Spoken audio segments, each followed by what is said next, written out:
ያንተ እምነት ተከታይ ያልሆኑ ሰዎች ያንተን እምነት መጽሐፍ አያነቡም። የሚያነቡት አንተን ነው። ስለሆነም መልካም የሃይማኖት ልጅ ሁን። ይህ ንግግር እንግዲህ ሰሞኑን ማህበራዊ ሚዲያ ላይ የተፖሰተና እጅግ አነጋጋሪ ሆኖ የሰነበተው የአስኬ ዴንዴሾ ንግግር ነው።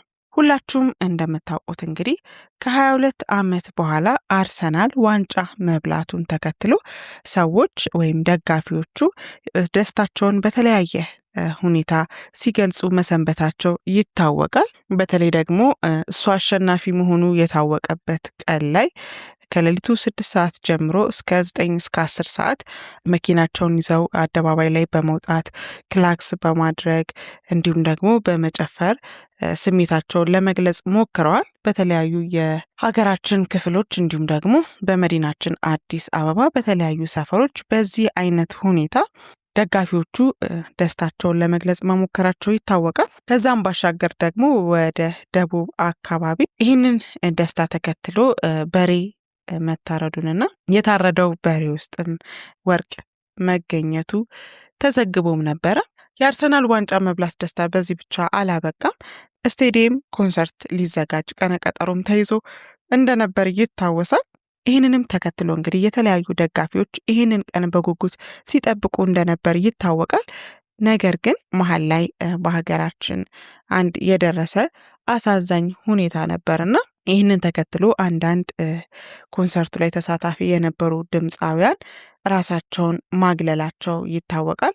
ጉዳዩ ሁላችንም የምናውቀውና በኦሮሚያ ክልል አርሲ ክፍለ ሀገር ላይ የተከሰተው ክርስቲያኖችን መሰረት ያደረገው ጥቃት ነው። ይህ ጥቃት እንግዲህ ላለፉት 5 ወይም 6 ዓመታት ያለማቋረጥ የቀጠለ ነገር ግን ምንም አይነት ፍትሃዊ እርምጃ ያልተወሰደበት ቅጣት ነው። ይህንንም ተከትሎ ብዙ የሃይማኖት አባቶች እንዲሁም ደግሞ የእምነቱ ተከታዮች ቅሬታቸውን ለመግለጽ ሞክረዋል። በተለያዩ ማህበራዊ ሚዲያ ላይ ስሜታቸውን ለመግለጽ ሞክረዋል። በዚህም ምክንያት አብዛኛው ኮንሰርቱ ላይ እንታደማለን ብለው ያሰቡ ድምፃውያን እንዲሁም ደግሞ ደጋፊዎች ከኮንሰርቱ ራሳቸውን እንዳገለሉ ይታወቃል። አብዛኛው ሰው እንደውም ኮንሰርቱ ለሌላ ጊዜ እንደሚዘዋወር ነበረ እምነቱ የነበረው። ነገር ግን በመንግስት አካላት ፈቃድ ኮንሰርቱ መሰረዝ እንደሌለበትና መካሄድ እንዳለበት በመወሰኑ ምክንያት ይህ ኮንሰርት ወደ ሌላ ቀን ሳይዘዋወር በታቀደለት ወይም ቀድሞ በወጣለት የጊዜ ሰሌዳ እንዲካሄድ ተደርጓል። እዛም ኮንሰርት ላይ ቀደም ብዬ ለመናገር እንደሞከርኩት ራሳቸውን ያገለሉ ድምፃውያን እንዳሉ ሁሉ ራሳቸውንም ያላገለሉ ኮንሰርቱን ለማካሄድ ፈቃደኛ የነበሩ አርቲስቶችም ነበሩ። እንዲሁም ደግሞ ይህንን ኮንሰርት ለመሳተፍ ፈቃደኛ የሆኑ ደጋፊዎችም ነበሩ። ከነዛም ድምፃውያን መካከል እንግዲህ አንዱ አስኬ ዴንዴሾ ነው። አስኬ ለአርሰናል ያለውን ፍቅር እንግዲህ በተለያዩ ጊዜያት አርሰናሎች ጨዋታ በነበራቸው ወቅት የሚያሳየውን ስሜት እንግዲህ ቪዲዮ እየቀረጸ በፌስቡክ፣ በቲክቶክ እንዲሁም በተለያዩ ማህበራዊ ሚዲያዎች ያጋራን ነበረ። በተለይ ዋንጫ የበላ ሰዓት የነበረው ስሜት ደግሞ ትንሽ ለየት የሚልና አየል ያለ ነበረ።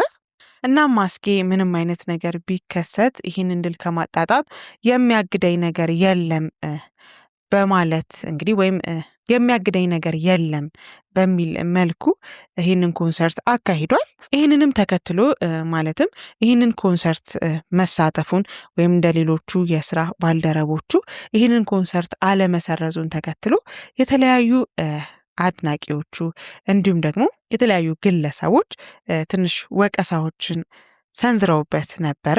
እሱን ብቻ በግል ሳይሆን እዛ ላይ የተሳተፉ ደጋፊዎችንም እዛ ላይ የተሳተፉ ድምፃውያንንም እንግዲህ ሸንቆጥ ለማድረግ ሞክረዋል። ይህንንም ተከትሎ እንግዲህ አስኬ ቀደም ሲል ለመግለጽ እንደሞከርኩት በግል ማህበራዊ ድረ ገጹ ላይ ሀሳቡን አጋርቷል። ያንተን እምነት ተከታይ ያልሆኑ ሰዎች ያንተን የእምነት መጽሐፍ አያነቡም፣ የሚያነቡት አንተን ነውና ጥሩ የሃይማኖትህ ልጅ ሁን በማለት ሀሳቡን ገልጿል። አስኬ እንግዲህ ከዚህ ቀደምም ስለ ሴት ልጅ ስላለው አመለካከት በሰጠው አስተያየት ዙሪያም ትንሽ አነጋጋሪ ሆኖ ነበረ። እንደውም አንዳንዶች የሴቶች መብት ጉዳይ ሊጠይቀው ይገባል፣ እንደዚህ የመናገር መብት የለውም ይሄ ማለት በጣም ትልቅ ንቀት ነው ብለው የተለያዩ ትችቶችን ሰንዝረውበት እንደነበር ይታወቃል።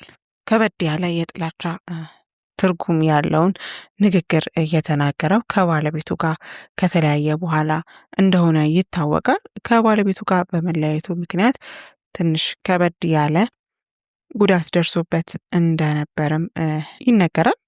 ከባለቤቱ ጋር የተለያየበትን ምክንያት እንግዲህ አንዳንዶች እንደሚገልጹት ከሆነ ወዷት አፍቅሯት ያገባት ባለቤቱ ከሱ ይልቅ ለሱ ገንዘብ ያላት ፍቅር እንደሚያይል ባረጋገጠበት ወቅት መሆኑ ይነገራል። ይህንንም ጉዳይ እንግዲህ ራሱ እጅ ከፍንጅ በማስረጃ ይዞ እንደሆነም ሲገለጽ ነበረ።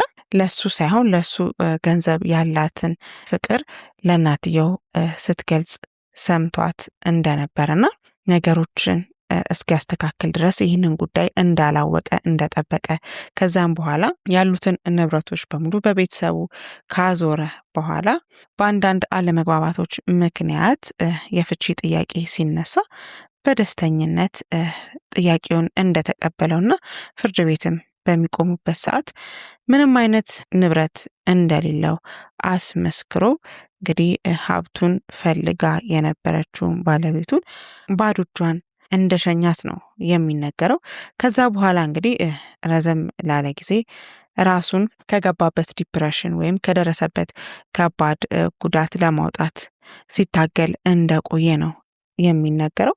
ከዛ በኋላ ነው እንግዲህ አነጋጋሪ የሆነውንና ብዙ ሴቶችን ያስቆጣውን ሀሳብ በማህበራዊ ድህረ ገጹ ላይ ያጋራው።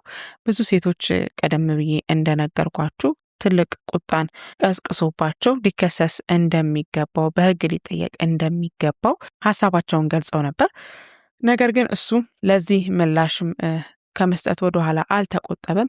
እውነትን የተናገርኩት ውሸት አይደለም የተናገርኩት፣ ይሄ ትክክለኛ ማንነታችሁ ነው የሚል ሌላም አስተያየት በማከል ምንም አይነት የሕግ ብያኔም ሳይካሄድበት እስካሁን በነጻነት እየተንቀሳቀሰ ይገኛል። ሰሞኑን ደግሞ እንግዲህ በቲክቶክ ፔጁ የምናውቀው ዮኒ ማኛ በአስጌና በባለቤቱ ጉዳይ ላይ አንድ መረጃን አጋርቷል። መረጃውም እንግዲህ እሱ እንደሚለው ከሆነ የሽምግልናው ሂደት ላይ አንድ ማስረጃ ባለቤትየው በማቅረቧ ምክንያት የሽምግልናው ሂደት እንዲቋረጥ መደረጉን ነው ዮኒ ማኛ ሲገልጽ የነበረው። ማስረጃው ምንድን ነው?